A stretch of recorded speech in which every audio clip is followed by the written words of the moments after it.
नमस्कार मित्रांनो, स्वागत आहे आपल्या चॅनलमध्ये. चॅनलच्या माध्यमातून आज आपण बघणार आहोत बघा, सोमवार दिनांक 19 मे रोजी महाराष्ट्रामध्ये पावसाचं वातावरण कसं असणार आहे. चला तर जाणून घेऊया.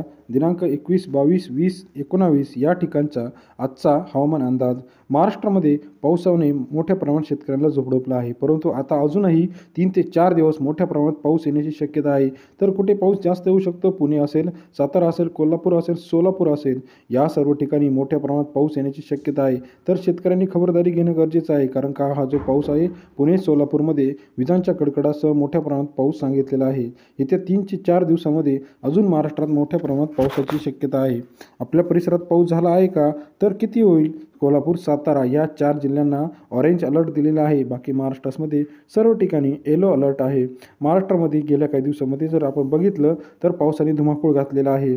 पुण्यामध्ये 3 ते 4 दिवसासाठी रेड अलर्ट दिलेला आहे. 18, 19, 20, 21, 22 मेपर्यंत विजांच्या कडकडासह मोठ्या प्रमाणात पाऊस होण्याची शक्यता आहे. महाराष्ट्रामध्ये पावसाने आत्तापर्यंत भरपूर नुकसान केलेलं आहे. जवळजवळ 23 जिल्ह्यांमध्ये नुकसान भरपाई सरकारने देणं गरजेचं आहे, कारण का बघा, हे पावसाचं नुकसान मोठ्या प्रमाणात वाढलेलं आहे. आपण जर बघितलं तर पावसामुळे बघा चक्रीवादळासारखी परिस्थिती तयार झाली आहे आणि याच्यामुळे शेतकऱ्यांना मोठ्या प्रमाणात पिकांना असेल, जे काही कांदा असेल, ऊस असेल, तसेच जे द्राक्ष वर्ग असेल किंवा जे डाळिंब वर्ग असेल, फळबागा असेल, पालेभाज्या असेल, 20 जिल्ह्यांना मोठ्या प्रमाणात अलर्ट दिलेला आहे. उद्यापासून 19 मे राज्यामध्ये अशा पद्धतीने रेड अलर्ट दिलेला आहे. महाराष्ट्रात सर्व ठिकाणी मोठ्या प्रमाणात पाऊस हा धुमाकूळ घालू शकतो. आपण शेतकऱ्यांनी काळजी घ्यायची आहे. जनावरे असेल, आपली पिकं असेल, आपले घरं असतील, शेड असतील, कारण पत्रे उडून जाणे, पाऊस पडणे, विजा पडणे या घटना या पावसामध्ये होऊ शकतात. कारण हा पूर्व मान्सूनी बेफाम पाऊस आहे आणि हा पाऊस जो आहे हा मोठ्या प्रमाणात नुकसान करत असतो. महाराष्ट्रात मोठ्या ठिकाणी बघा जनावरे दगावली आहे. काही ठिकाणी शेतबागा, फळबागा, बांध फुटलेले आहे. शेतकऱ्यांचं मोठ्या प्रमाणात नुकसान झालेलं आहे. काही ठिकाणी काही फळे बागा वाहून गेलेल्या आहेत.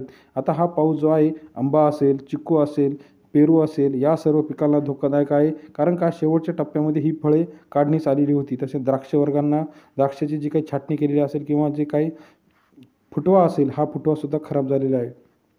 महाराष्ट्रात आता येत्या काही 24 तासामध्ये, 48 तासामध्ये सर्व ठिकाणी रेड अलर्ट. काही ठिकाणी मुंबईच्या बघा वातावरणामध्ये जर बघितलं तर मुंबईकडून वारे वाहायला सुरुवात झाली आहे आणि ह्या वाऱ्यांमुळे पाऊस हा मोठ्या प्रमाणात येत आहे. हवामान खात्याच्या अंदाजानुसार येत्या 12 ते 24 तासामध्ये अजून मोठ्या प्रमाणात ढगफुटीसह चक्रीवादळ येऊन पाऊस होऊ शकतो.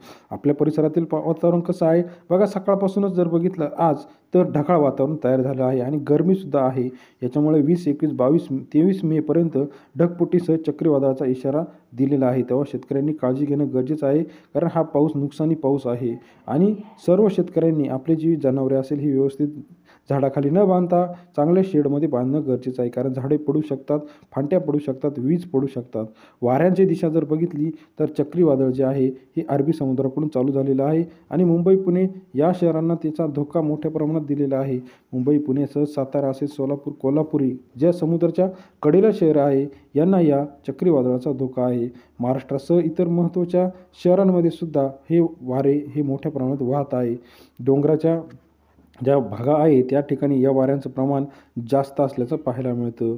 महाराष्ट्रामध्ये येत्या काही दिवसामध्ये अजून मोठ्या प्रमाणात हा पूर्व मान्सूनी पाऊस आहे. केरळमध्ये पाऊस दाखल झालेला आहे. येत्या 2 ते 3 दिवसामध्ये 20 तारखेच्या घरात महाराष्ट्रात सुद्धा पाऊस सक्रिय होण्याची शक्यता आहे.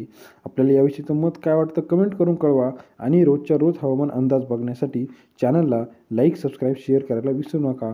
आपण दिलेल्या कमेंट, लाईक्समधून आम्हाला कळेल की आपल्याला कोणत्या परिसरातील पावसाचा अंदाज बघायचा आहे. व्हिडिओ जर आपणास आवडला असेल तर व्हिडिओ लाईक, सबस्क्राईब आणि शेअर करा. धन्यवाद मित्रांनो.